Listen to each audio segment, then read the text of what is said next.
saw some goodness in some of the workers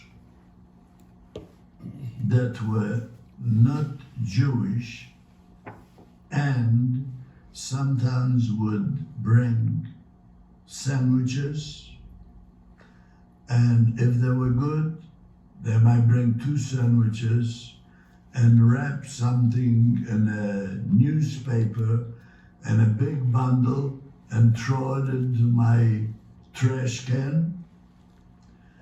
And I saw one instance that one didn't like me and took a file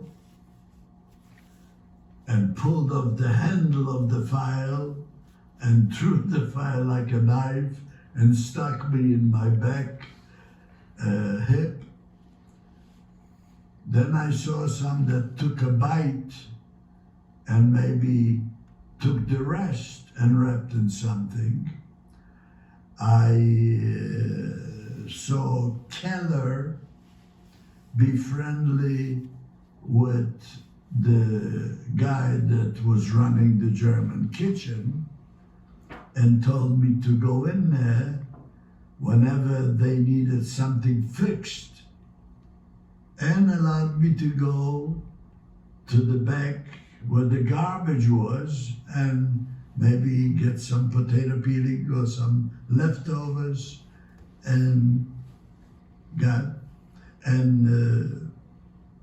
eat that in some way when I got back. But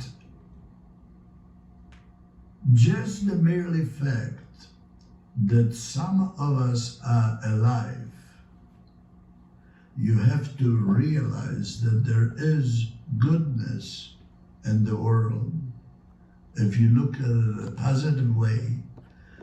But at one time or another, we might have been marked for distinction, but because of this one good individual at that one time, our life was spurred and we're here.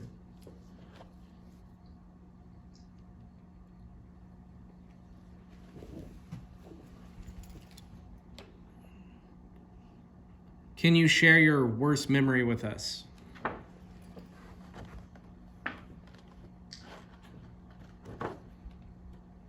What haunts me the most is the memory of standing close to my father and returning from a factory and somebody coming up to him, who was on my right-hand side, and selecting him to be one of the hostages just before he was killed. And him saying to me, "Don't worry about me."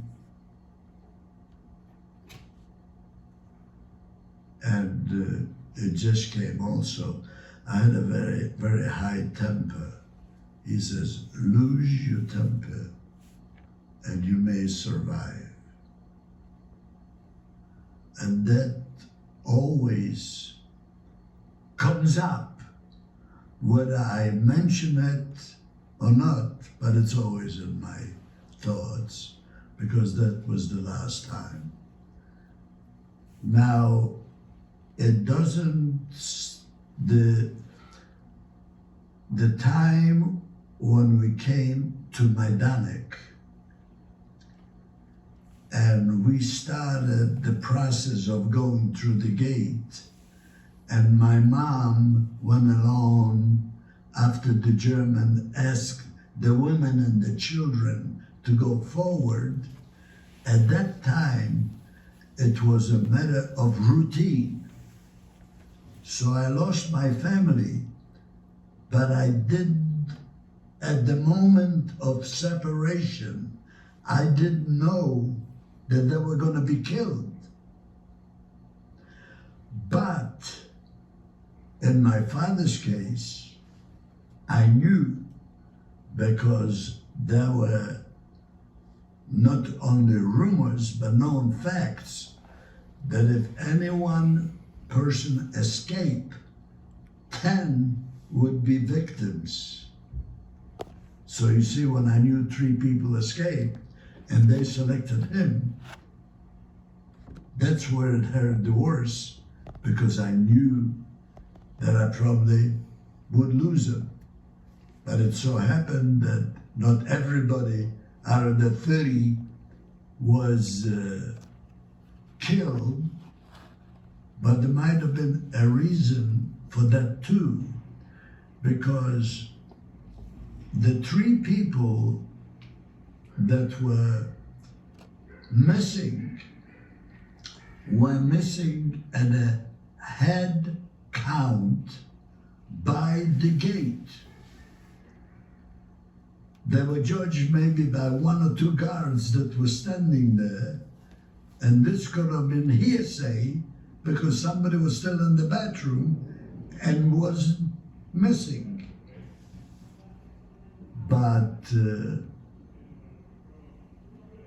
usually they would count people missing at the daily when the commander was there, and this was the really thing. So this was a double tragedy, because he really shouldn't have been, but he was.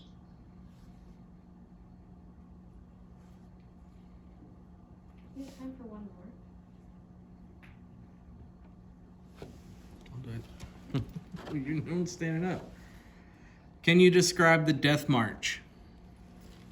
As long as the commander in that camp decided to let us stay there, and sometimes in the wintertime freeze, or in the summertime maybe drop because of the heat, and we didn't have any say in the timing. I'm not sure what that answer was. Yeah. Unfortunately, I'm so sorry. That answer is like 15 minutes long. Oh, yeah, we sure. have to wrap up. There is one that I like to always finish off with. If you guys want to hear that one. Max, why do you think you survived?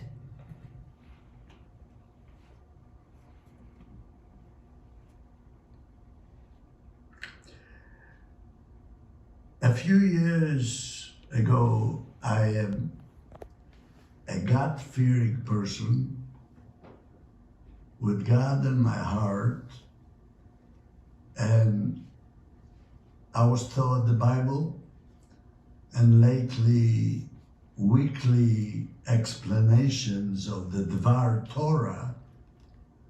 I participate. I don't go to Bible class, but I participate. And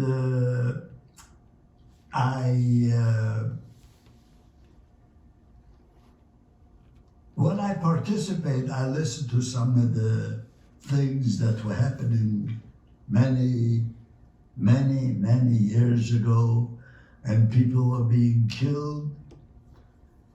And there was one parsha of the Torah pretty close to Rosh Hashanah that I was sitting in the synagogue and listening, and the rabbis were talking about us, the Jews, being farmers. When the crops were finished, the harvest was taken to the temple, right? But they never allowed it to be completely gathered, and a portion of it was saved for the hungry, the widows, and some other people that need it. What if when the Holocaust was happening, God decided they're killing themselves. Let me see if I can say a few of them and let them spread the word about the Holocaust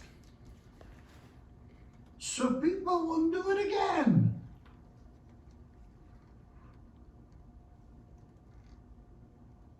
Maybe we are the remnants that are compared to the farmlands and the leftover group that is to teach everybody to be upstanders and not bystanders, and not to allow the world to kill anybody because they are different, they have a difference of religion or whatever it is. Okay. If you guys don't mind, I think I'll end it right there. If you could put your questions